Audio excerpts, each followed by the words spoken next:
ये किताब कहती है कि ब्रह्मा ने अपनी पुत्री सरस्वती के साथ रेप किया।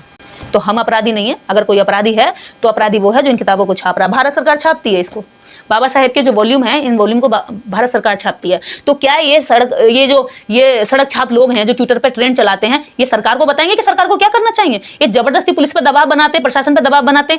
इंद्र ने अहिल्या के साथ रेप किया, ये मैं नहीं लिख रही हूँ, ये बाबा साहेब ने लिखा है। और जो बकवास और फर्जी बातें करते हैं ना कि बाबा साहेब ने ऐसा कुछ नहीं लिखा, तो बाबा साहेब की पहले किताबें पढ़ लो।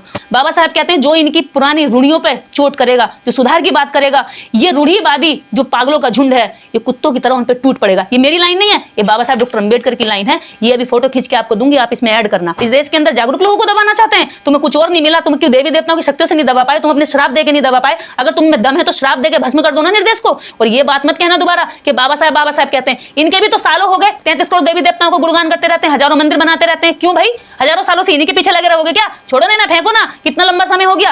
बाबा साहब डॉक्टर अंबेडकर को तो अभी 70-72 साल हुए संविधान लिखे हुए, 75 साल हुए मात्र। इतने दिन में उन्होंने करोड़ों लोगों को जीवन सुधार दिया। तुम्हारे 33 करोड़ ने कितनों का जीवन सुधारा, बताओ ना। पहले से अब बहुत सारी चीजें परिवर्तित हो गई ना। अब देखिए ना, हिंदू भाई ब्राह्मण हो या शूद्र हो, एक थाली में बैठ के खाना खाते। समानता आप कैसी चाहिए आप लोग? क्या दलित कुत्ता है जो उसके साथ खाना खाने से कोई वो, या ब्राह्मण भगवान है जो उसके साथ खाना खाने से वो अमर हो गया? भगवान को धज्जियां उड़ाते उड़ाते पेरियार जी 95 साल के होकर मरे, ठीक है। उसके बाद में बाबा साहब डॉक्टर अंबेडकर ने जो धज्जियां उड़ाई हैं, जो सच लिखा, सच लिखने से इनकी धज्जियां उड़ जाती हैं। जो पढ़ते उखाड़ी हैं, उखाड़ के रख दी दुनिया के सामने, उससे इनके भगवान की धज्जियां उड़ गई। लेकिन पता है भगवान नहीं आया एक बार भी कि मैं आया हूं त्रिशूल लेकर के, मैं आया हूं चक्र लेकर के, मैं आया हूं गदा लेकर के, मैं तेरा सर फोड़ दूंगा। के ऊपर एफआईआर कर दी गई है, जेल चली जाएंगी, तो आगे का क्या होगा? क्या फर्क पड़ता है एफआईआर से? क्या फर्क पड़ता है? अरे हमारे बाप का लिखा हुआ संविधान, उससे तुम हमें डराओगे? हाँ, लाठियां पड़ती है, सबकी बोलती बंद हो जाती है। आपने चंद्रशेखर का नाम सुना है? भाई चंद्रशेखर का नाम?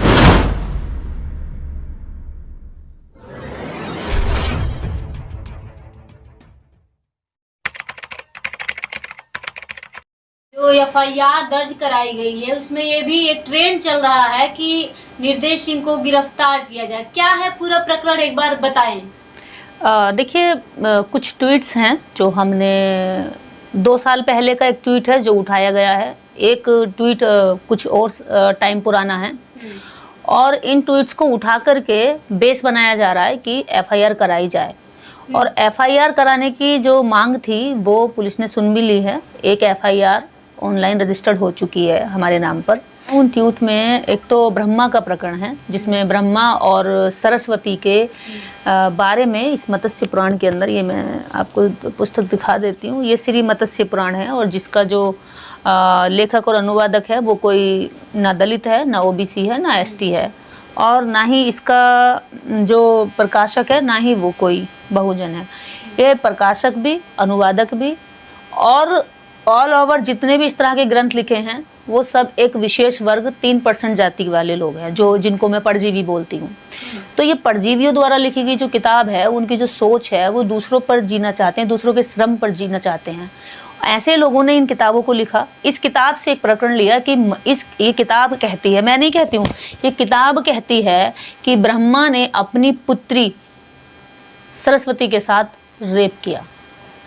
ब्रह्मा को सृष्टि की रचना करने के लिए 7 मनुओं का जन्म करना था और अपनी बेटी को पत्नी बनाकर उससे 7 मनु पैदा किए, क्योंकि उन्हें दुनिया की रचना करनी थी, सृष्टि की रचना करनी थी। इस बात को ये किताब कहती है। तो मैंने बस इतना लिखा कि भाई सरस्वती शिक्षा की देवी तो तुमने बता दी, लेकिन सरस्वती के साथ जो रेप की घटना हुई है वो तो विक्टिम है, वो पीड़िता है, उसके लिए तो लड़ाई लड़नी चाहिए। तो ये हमने कोई भी बात ना तो बिना आधार के बोली है, ना बिना तथ्य के बोली है।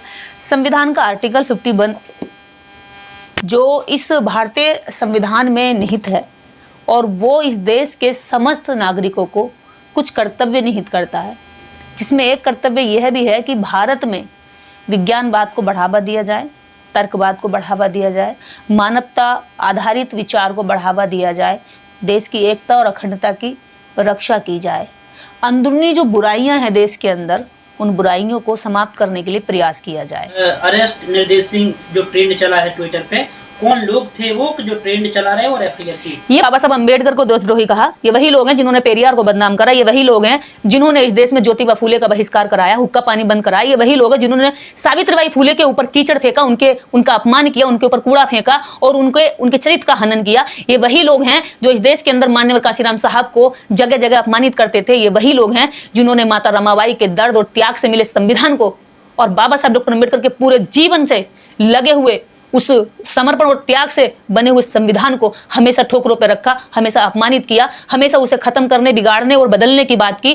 तो ये वही लोग हैं जो देश के अंदर देखते हैं कि संविधान के पक्ष में खून खड़ा है, उसके विरोध में लगातार ट्रेंड चलाते हैं ताकि इसकी आवाज दब जाए। इसकी जो पहले दबाया करते थे लाठियों के जोर पर, डंडे के जोर पर, घूंसे लातों के जोर पर, मारपीट के जोर पर, निर्देश को घूंसे लात नहीं मार सकते, मारपीट नहीं कर सकते, तो निर्देश को जेल का डर दिखा करके दबाना चाहते हैं। लेकिन निर्देश की आवाज दबेगी नहीं, क्योंकि निर्देश तथ्यों के आधार पर बोलती है, वो तथ्य पेश करेंगे और पुलिस के सामने और कोर्ट में भी। आप हमें कौन से कोर्ट में ले जाएंगे? कोर्ट के सामने भी तो तथ्य पेश किए जाएंगे। ये किताबें हमारे हाथ में होंगी और हम ये किताबें दिखाएंगे कि यहाँ लिखा है, इस किताब में लिखा है। मैंने जो लिखा है वो कहीं नया नहीं लिखा है, पहली बार नहीं लिखा है, ये सब इन किताबों से रेफरेंस देकर के हमने लिखा है। तो हम अपराधी नहीं है। अगर कोई अपराधी है तो अपराधी वो है जो इन किताबों को छाप रहा है। भारत सरकार छापती है इसको, बाबा साहेब के जो वॉल्यूम है, इन वॉल्यूम को भारत सरकार छापती है। तो क्या ये सड़क छाप लोग हैं जो ट्विटर पे ट्रेंड चलाते हैं, ये सरकार को बताएंगे कि सरकार को क्या करना चाहिए? ये जबरदस्ती पुलिस पर दबाव बनाते, प्रशासन पर दबाव बनाते। ऐसे लोग ये बताएंगे जो नफरत करते हैं जाति के आधार पर कि पुलिस को क्या काम करना चाहिए, ये पुलिस को बताते कि आपको ये काम करना चाहिए। जबरदस्ती लोगों पे एफआईआर का दबाव बनाते हैं, ट्वीट डिलीट करने का दबाव बनाते हैं, साथ ही साथ प्रशासन पर दबाव बनाते हैं, अगजनी करने का, दंगा फैलाने का, शांति व्यवस्था भंग करने का दबाव बना करके पुलिस पे कहते हैं कि आप इनको अरेस्ट करिए। तो पुलिस जानती नहीं है कि इनकी मंशा क्या है और हमारी मंशा क्या है, वो भी समझती है। बाबा साहब ने पढ़ाई करी, पढ़ाई से लड़ाई लड़ी, लेकिन आप लोग आज वो ना करके आप लोग अदर चीजें कर रहे हो, दिन रात जो है हिंदुओं को गाली देते हो। क्या है ये? हाँ, ये जो किताब है ना, इसके अंदर यमी ने, अब यम भाई है, यमी बहन है, यम ने यमी अपनी बहन के साथ रेप किया, ठीक है, इंद्र ने अहिल्या के साथ रेप किया। ये मैं नहीं लिख रही हूँ, ये बाबा साहब ने लिखा है। और जो बकवास और फर्जी बातें करते हैं ना कि बाबा साहब ने ऐसा कुछ नहीं लिखा, तो बाबा साहब की पहले किताबें पढ़ लो। और आप जैसे लोग जो ये सवाल कर रहे हैं ना, पहले अगर ये पढ़ी होती ना तो शायद नहीं करते। और हमें जो ये सब कुछ मिला है ना, हमें यहीं से मिला है। अगर हमें ये नॉलेज मिली है, ज्ञान मिला है, बोलने की क्षमता मिली है ना, तो इन्हीं किताबों को पढ़ के मिली है। और जो हम बोलते हैं वो सब बाबा साहब पहले लिख के जा चुके हैं। बाबा साहब, आप पता है आपको कि बाबा साहब यहाँ क्या कहते हैं? बाबा साहब कहते हैं जो इनकी पुरानी रूढ़ियों पर चोट करेगा, जो सुधार की बात करेगा, ये रूढ़िवादी जो पागलों का झुंड है, ये कुत्तों की तरह उन पर टूट पड़ेगा। ये मेरी लाइन नहीं है, ये बाबा साहब डॉक्टर अम्बेडकर की लाइन है। ये अभी फोटो खींच के आपको दूंगी, आप इसमें ऐड करना। और ये बाबा साहब की इस किताब की लाइन बोल रही हूं मैं। तो बाबा साहब का नाम लेकर के इस देश के अंदर जागरूक लोगों को दबाना चाहते हैं। तुम्हें कुछ और नहीं मिला, तुम क्यों देवी देवताओं की शक्तियों से नहीं दबा पाए, तुम अपने श्राप देके नहीं दबा पाए। अगर तुम में दम है तो श्राप देके भस्म कर दो ना निर्देश को। क्यों बेकार की आफताफी मचाते हो, संविधान से नफरत करते हो और संविधान के दिए कानून उसका दुरुपयोग करके निर्देश जैसे लोगों को फंसाना चाहते हो? तो ये दोगलापन नहीं चलेगा। आप लोग जो बाबा साहब की बातें लिखी है उसी को लेके बार बार सामने आते, चाहे मीडिया के सामने, चाहे आंदोलन पे बैठ जाते, बार बार यही किसके लिए? आप लोग जो है अपना क्या कर रहे हैं बताइए, अपने हिसाब से क्या कर रहे हैं? ये हम ही तो कर रहे हैं, और क्या कर रहे हैं? बाबा साहब अब नहीं है, संविधान को कौन बचाएगा? हम जिंदा हैं, हम ही बचाएंगे ना। मुर्दा लोग तो नहीं बचाएंगे, या संविधान के विरोधी लोग तो नहीं बचाएंगे। जो जिंदा कौमें हैं, जो जिंदा लोग हैं, जो रिस्क लेने की क्षमता रखते हैं, जो सवाल और जवाब देने की क्षमता रखते हैं, वही लोग बचाएंगे ना। वो बेचारा दूर दराज में रहने वाला हमारा गांव का गरीब समाज तो नहीं बचाएगा, जिसको सदियों से शिक्षा देने का अधिकार नहीं लिया, जिसको स्कूलों में नहीं घुसने दिया। आज भी हमारी कई पीढ़ियां ऐसी है जो मेरी दादी परदादी, मेरी माँ तक नहीं पढ़ी हुई है, अनपढ़ है। हम पहले पढ़े, फिर अपनी माँ को हस्ताक्षर करना सिखाया।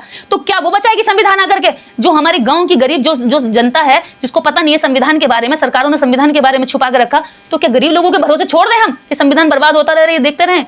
तो ये हम बचाएंगे। क्यों? क्योंकि हम जैसे लोगों ने जब पढ़ा है तभी हम लोगों को बोलने की क्षमता आई है। और मैं जानती हूं कि जब जब जो लोग पढ़ लेंगे उनमें क्षमता आएगी, उनमें ताकत आएगी। और ये बात मत कहना दोबारा कि बाबा साहब कहते हैं। इनके भी तो सालों हो गए, 33 करोड़ देवी देवताओं को गुणगान करते रहते हैं, हजारों मंदिर बनाते रहते हैं। क्यों भाई? हजारों सालों से इन्हीं के पीछे लगे रहोगे क्या? छोड़ो ना, फेंको ना, कितना लंबा समय हो गया। बाबा साहब डॉक्टर अम्बेडकर को तो अभी 70-72 साल हुए संविधान लिखे हुए, 75 साल हुए मात्र। इतने दिन में उन्होंने करोड़ों लोगों को जीवन सुधार दिया। तुम्हारे 33 करोड़ ने कितनों का जीवन सुधारा, बताओ ना। पहले से अब बहुत सारी चीजें परिवर्तित होगी ना। अब देखिए ना, हिंदू भाई, ब्राह्मण हो या शूद्र हो, एक थाली में बैठ के खाना खाते, समानता आप कैसी चाहिए आप लोग? क्या दलित कुत्ता है जो उसके साथ खाना खाने से कोई वो, या ब्राह्मण भगवान है जो उसके साथ खाना खाने से वो अमर हो गया?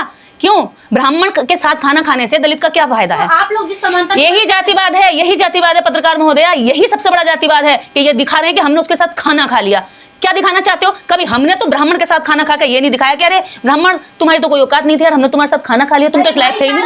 आप कैसे बोल रहे हो? ये तो भाईचारा है ना, तो भाईचारा तो भाईचारे को ये शो ऑफ करने की जरूरत क्या है? खाओ, इसमें क्या दिक्कत है? ये शो ऑफ क्यों करते हैं? थाली दिखाते हैं, बैठ के दिखाते हैं, उसकी झुग्गी झोपड़ी में जाकर के थालियां अपनी लेकर जाते हैं, पानी बिस्लरी का लेकर जाते हैं, खाना बाहर से मंगवाते हैं। आप हाइपर हो रही है सवाल से। गलत सवाल करोगे तो जवाब आपको सही मिलेगा। और मैं फिर वही बात कह रही हूँ, जितने बेहुदा सवाल हैं, जितनी बेहुदा बातों से तुमने कमजोर लोगों को दबाया है ना, अब वो समय चला गया है। ये संविधान का समय है, ये मनुस्मृति का नहीं है मेरे भाई। जिस भगवान को आप लोग नकारते हैं या जो भी टिप्पणियां करते हैं, ये तो कहा गया है कि बाबा साहब को भी भेजने वाले भगवान थे, बाबा साहब को भेजा कि जाओ इस तरीके की लड़ाई ना हो सको, ये ऐसा कहा जाता है। क्या बेहुदा बात, क्या क्यों एक मिनट रुक जाइए, इतनी भी घटिया चीजें ना फैलाइए बहन जी।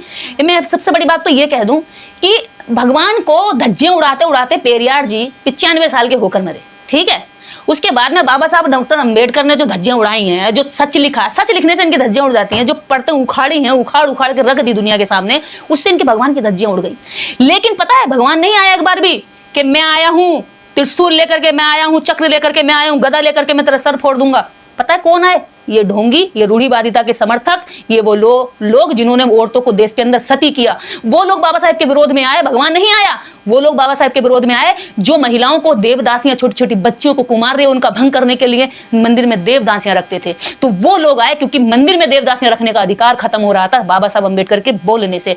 पोल खुल रही थी कि भगवान के लिए नहीं जाती है, ये भगवान के नाम पर पुजारी उनका शोषण करते हैं। छोटी छोटी बच्चियों का, आप जानती हैं मदर इंडिया किताब है जो मिस कैथरीन मियो के द्वारा लिखी गई है, जो अमेरिका की एक स्कॉलर थी, जो पत्रकार थी और जो भारत पे व्यवस्था पे रिसर्च करने आई थी। उस महिला ने एक किताब लिखी, जो यहाँ देखा वो सच लिख दिया। वो लिख रही है कि 8-8 साल की, 6-6 साल की बच्चियों का रेप मंदिर के अंदर 80-80 साल के पुजारी करते हैं, और बच्चियों की जांघों की जो हड्डियां हैं ना वो फैल जाती हैं और वो वहीं मर जाती हैं, या वो इलाज के लिए अस्पताल में आती हैं तो उनकी हड्डियों को दोबारा से उस जगह पर लाने के लिए हमारे पास कोई इलाज नहीं होता। डॉक्टर ये बात बता रहे हैं, आप जानती हैं।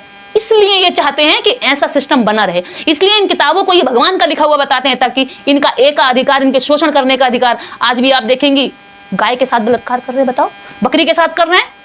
ये इन्होंने पहले मछली के साथ करा, मछली से इन्होंने जो है वो पैदा कर दिया, हिरण के साथ इन्होंने किया, बेटियों के साथ इन्होंने किया, बहनों के साथ। अरे भैया, तुम्हारे ऊपर से नीचे तक अब भी मैं प्रमाण दिखा सकती हूँ कि ये लोग अभी भी जब बात करते हैं तो इनकी बातों में 99.9% गालियां होती हैं, सही शब्द और विचार इनके बिल्कुल नहीं होते। यही सबूत है कि इनकी जड़ में ये गंध भरी हुई है। अच्छा, आप क्या केवल हिंदू ही होते हैं, ब्राह्मण ही होते हैं? मुस्लिम धर्म के भी तमाम लोग हैं जो ऐसी घटनाएं होती हैं, उसके खिलाफ भी बोलते हैं, उसके खिलाफ भी हम बोलते हैं। अगर कोई रेप करेगा तो संविधान उसको बराबर सजा देगा, और कोई रेप करेगा तो हम उसका समर्थन थोड़ी करेंगे, चाहे वो हिंदू हो, मुस्लिम हो, सिख हो, ईसाई हो। और मैं यहाँ तक कहती हूँ, मेरा सगा भाई क्यों ना हो, अगर वो रेप करेगा, किसी बच्ची के साथ करेगा, दुष्कर्म करेगा, गलत नजर से देखेगा, तो 300 जो भी अब धारा बदल गई है, उन धाराओं के तहत उसका मुकदमा मैं खुद लड़ूंगी उसके खिलाफ। ये मत सोचिए आपके निर्देश ये पक्षपात करेगी कि मेरी जाति का आदमी लड़ेगा तो मैं उसके साथ खड़ी हो जाऊंगी। नहीं, गलत के खिलाफ हूँ तो गलत के खिलाफ हूँ। अच्छा, कोई भी आपके ऊपर FIR कर दी गई है, जेल चली जाएंगी, तो आगे का क्या होगा? क्या फर्क पड़ता है? FIR से क्या फर्क पड़ता है? अरे हमारे बाप का लिखा हुआ संविधान, उससे तुम हमें डराओगे? हाँ, उससे डराओगे? तब तक डरते थे हमारे पुरखे तुम्हारे आगे, बहुत रीढ़ झुका करके उन्होंने अपनी कमर तोड़ ली। बिना रीढ़ का हमारा समाज रहा तुम्हारे आगे। तुम ये मत सोचना हमारी रीढ़ की हड्डी बहुत स्ट्रॉन्ग है। बहुत सारे आए और गए, जेल में जाने के बाद सबकी बोलती बंद हो जाती है। निर्देश की नहीं निकली, जब लाठियां पड़ती है ना, सबकी बोलती बंद हो जाती है। आपने चंद्रशेखर का नाम सुना है? भाई चंद्रशेखर का नाम, जेल में लाठियां भी पड़ी, वो व्यक्ति संसद में दहाड़ा। मान्यवर कांशीराम साहब का नाम सुना है? मान्यवर कांशीराम साहब को खचेड़ के फेंका गया।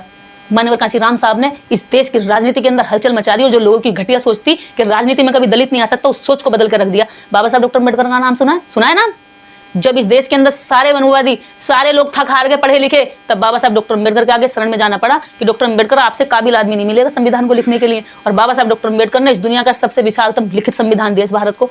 तो किसको डरा रहे हैं लोग? उनको, जिनकी वजह से, जिनका खून इस मिट्टी में मिला हुआ, जिनकी वजह से भारत के अंदर अंग्रेज भागे, जिनकी वजह से भारत के अंदर आज भी देश में, पूरी दुनिया में, विश्व में इस भारत को विश्व गुरु से नाम से जाना जाता है। तो वो हमारे वंशज बुद्ध हैं, गौतम बुद्ध हैं। और आज भी हमारे जब प्रधानमंत्री जी, हमारे मुख्यमंत्री जी जब विदेश में जाते हैं, और हमारे देश की सबसे अमीर औरत नीता अंबानी जब विदेश जाती है, तो वो ये नहीं कहती जय श्री राम, जय श्री कृष्ण, या जय राधे राधे, या ये कोई भी 33 करोड़ का नाम नहीं लेती है। वो पता है क्या कहते हैं?